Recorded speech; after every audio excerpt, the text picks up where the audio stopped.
What's up guys? Ito na naman ako magluluto ng sabaw. Ganito itsura yung white waisan.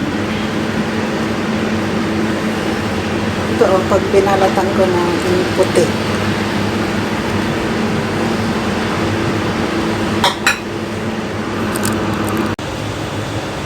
Mga kamamsi, ito na naman ako magluluto ng sabaw. Meron tayo dito pork, corn, waisan, chestnut, mandarin peel, lotus seed. Kumukulo na kaya ilalagay na natin ang ating mga sangkap sa sabaw. Ito baboy, pinakuloan ko na muna kanina. Mga 300 grams. Tapos ito yung waisan. Ito naman yung mais, sweet corn. Ito naman yung chestnut. Ito naman yung mandarin peel, dried mandarin. Saka ito yung lotus seeds. Ganyan lang, pagsamasamahin muna. At patapos ipakulo ng pakuluin ito ng 2 oras. Ito na po ang aking sabaw.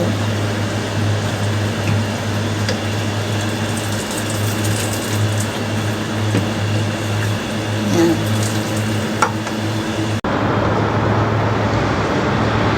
Ito naman yung Chinese kailan.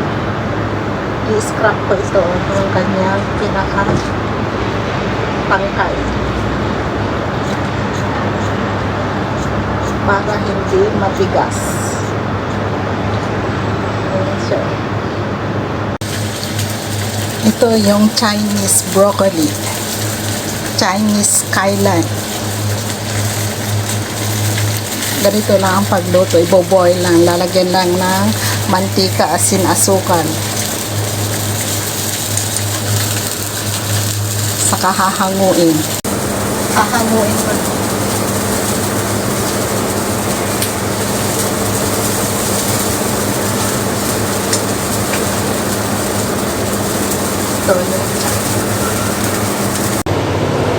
Ito naman okra.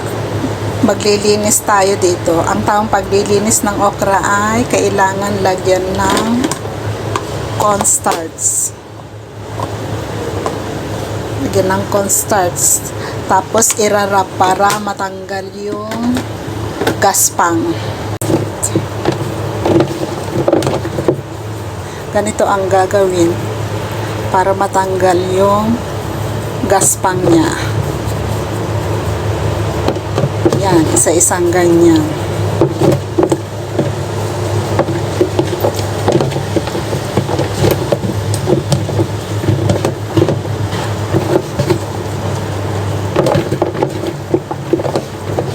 Ganyan lang.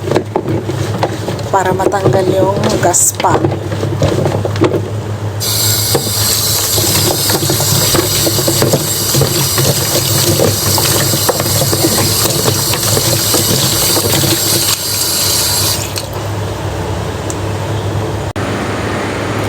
Hipon, ganito ang gagawin. Tanggalin yung ulo, saka yung shell.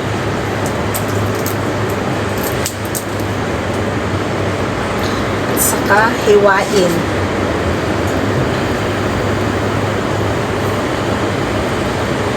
Hiwain sa gitna. Tapos, ganito lang. Ito na.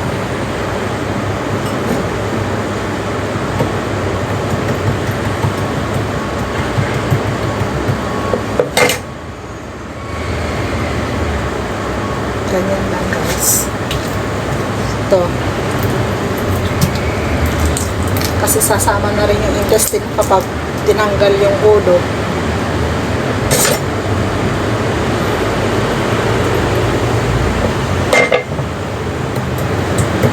Saka i-flatten lang. Yan.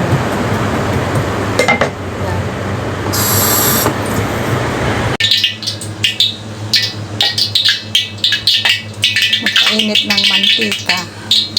Saka ilagay sa plato itong red chili, yellow chili, garlic,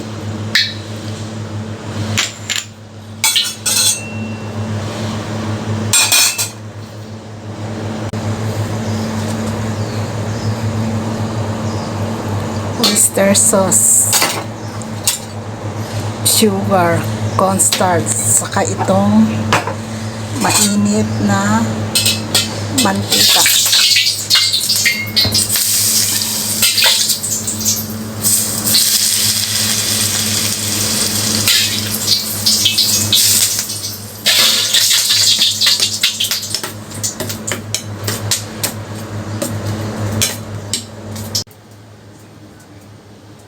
Ito na yung shrimps. Ito na yung aking shrimps and okra.